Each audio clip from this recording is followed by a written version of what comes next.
नमस्कार, तुमचं स्वागत आहे चैतालीस किचनच्या डायरीजमध्ये. आता छान ऊन पडायला लागलं, उन्हाळा तापतो आहे.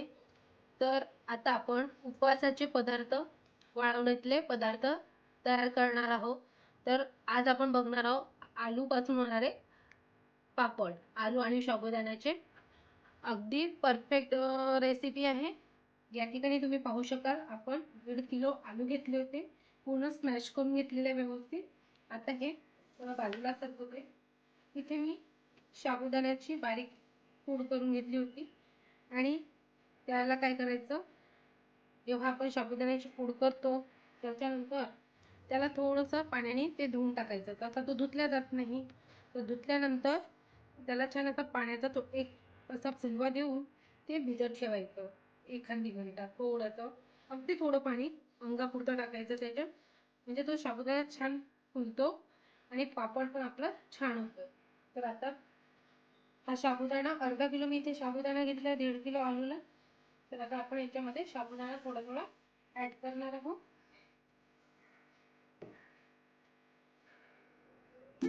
की माझी ताट, माझ्याकडे एवढे ताट आहे, तर मी याच्यामध्ये थोडं गंजामध्ये सारण काढून ठेवते. पहिले एवढा सारण आपण गोळा तयार करून घेऊया, मग दुसरा सारणाचा करते. याच्यामध्ये आपण आता मीठ ऍड करून घेऊया. इथे सेंधव मीठ घेतलंय मी. मीठ कमी जास्त करू शकता तुम्ही चवीनुसार.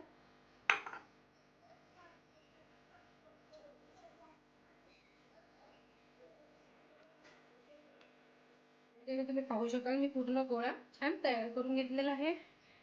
आता याचे आपण छोटे छोटे गोळे तयार करून घेऊया.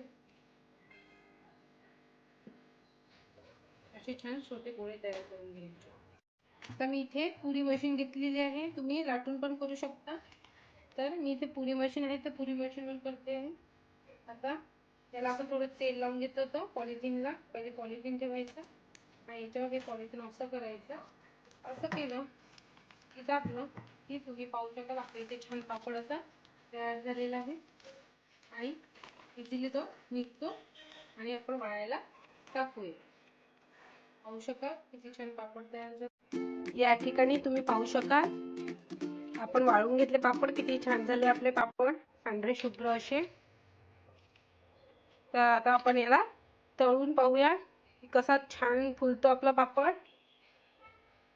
या ठिकाणी आपण तेल गरम करायला ठेवलं आहे. आता आपण याच्यात तेल गरम झालेलं आहे, पापड तळणार आहोत. पहा किती छान फुलतोय पापड. आणि अशाच ट्रिकने केलं व्यवस्थित तर काही पापडाला तेल पण जास्त लागत नाही, तेलकट होत नाही हे पापड. आपण ओव्हन मध्ये भाजून पण छान खाऊ शकतो किंवा गॅसवर पण भाजता येतात, पण एवढे चांगले भाजले नाही जात गॅसवर. थोडे पहा किती छान फुलतो आहे. आणि एकदम खूप मोठे मोठे नाही करायचे, छोटे छोटे केले तरी तेलामध्ये छान फुलतात ते पापड. तर मी ते पूर्ण तळून घेते. या ठिकाणी मी पापड छान तळून घेतलेले आहे. आपण आता सर्विंग प्लेट मध्ये काढून घेणार आहोत. तुम्ही पाहू शकाल या ठिकाणी आपले पापड किती छान तळून झालेले आहे.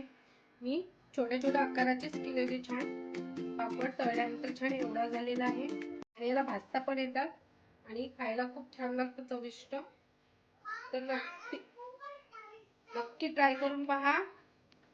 तुम्ही पाहू शकाल या ठिकाणी किती छान खस्तार झालेले आहे, कसा ते लवकर त्याचा चुरा पण होत आहे. तर नक्की ट्राय करून पहा आलूचे पापड. उपवासाचे आपले पदार्थामधला आलूचा पापड आणि साबुदाण्याचं पीठ करून आपण हा पापड तयार केलेला आहे. तर तयार करून पहा आलू साबुदाण्याचे पापड. नक्की ट्राय करून पहा. अगदी खुसखुशीत होतात हे पापड आणि तेलकट पण होत नाही जास्त. जर तुम्हाला माझा व्हिडिओ आवडला असेल तर लाईक करा, शेअर करा, सबस्क्राईब करायला विसरू नका चैतालीस किचन डायरीजला. पुन्हा भेटूया.